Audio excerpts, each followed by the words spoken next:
आगे बढ़ते हैं। मरुधरा में राज्यसभा के चुनावी दंगल पर हम बात कर रहे हैं। देवी रतन रिजॉर्ट में बीजेपी की बाड़ीबंदी जारी है। अभ्यास वर्ग में विधायकों ने वोटिंग की मॉक ड्रिल की।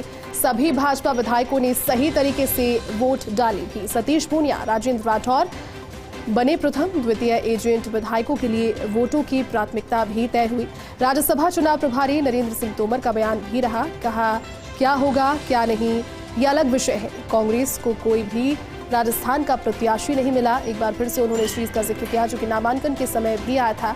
अभी तो चुनाव परिणाम बताएगा कि रिजल्ट क्या रहता है। अधिक जानकारी के साथ में सहयोगी ऐश्वर्य प्रधान इस वक्त हमारे साथ जुड़ चुके हैं। ऐश्वर्य, मॉक पोलिंग हुई, मॉक पोलिंग में कई विधायकों ने सही वोट डाला भी, जो प्रक्रिया रहती है, लेकिन कुछ विधायक ऐसे भी थे जो कि मॉक पोल करने में भी सफल नहीं रहे। उनको लेकर क्या जानकारी सबसे पहले तो, और अभी बाड़ेबंदी की फिलहाल क्या ताजा तस्वीर?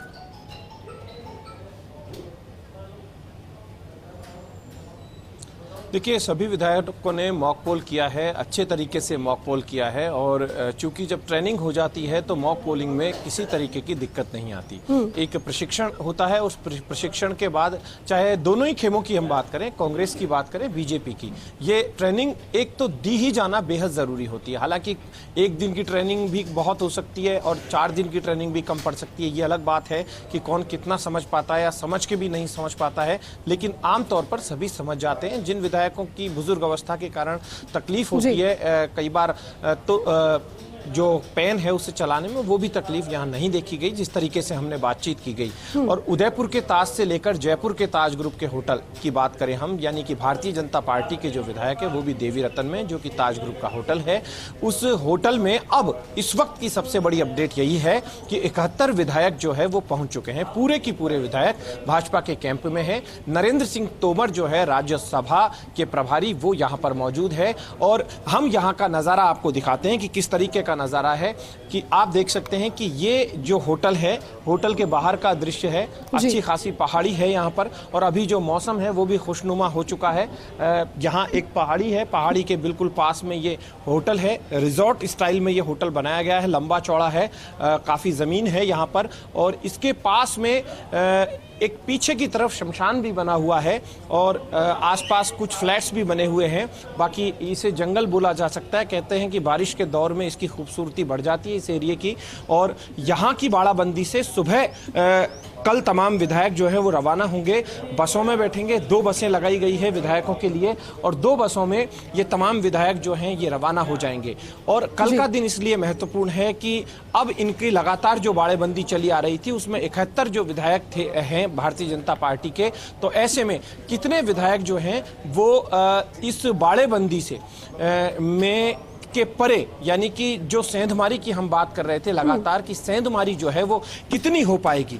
भारतीय जनता पार्टी के राज्यसभा चुनाव के प्रभारी नरेंद्र सिंह तोमर से जब हमने बातचीत की तो वो बहुत ज्यादा नहीं बोलकर गए। जब होटल के बाहर रुके, उनका कॉन्फिडेंस जो था, अगर उस पर गौर फरमाए तो उन्होंने कहा कि देखते हैं क्या रिजल्ट आता है, लेकिन हमारा जो है वो अभ्यास वर्ग है। उन्होंने साफ तौर पर कहा कि हमारा कैंडिडेट एक है, दूसरे को हम समर्थन दे रहे हैं। भाजपा के पास वोट ज्यादा है तो ऐसे में हमने समर्थन दिया है। लेकिन भारतीय जनता पार्टी के जो दूसरे नेता हैं उन्हें लगातार ये विश्वास है कि वो सेंधमारी कर पाएंगे, क्योंकि यहाँ पर इन वोटों में पार्टी के साथ भले ही बंधे हों, लेकिन एक उम्मीद जो है वो कारगर रहती है। आज तक के इतिहास को देखा जाए देश भर के राज्यसभा चुनावों के, तो इस बात से इनकार भी नहीं किया जा सकता कि कभी सेंधमारी नहीं हुई। सेंधमारी भी होती है, क्रॉस वोट भी हो जाते हैं, गड़बड़ी भी हो जाती है, तो एक एक वोट बेहद कीमती है। तो यहाँ पर भारतीय जनता पार्टी ने एकजुटता का मैसेज तो दे दिया है। एकजुटता के अलावा इन दोनों सीटों में, यानी एक सीट जो है उससे भारतीय जनता पार्टी क्लियर तौर पर जीत रही है, लेकिन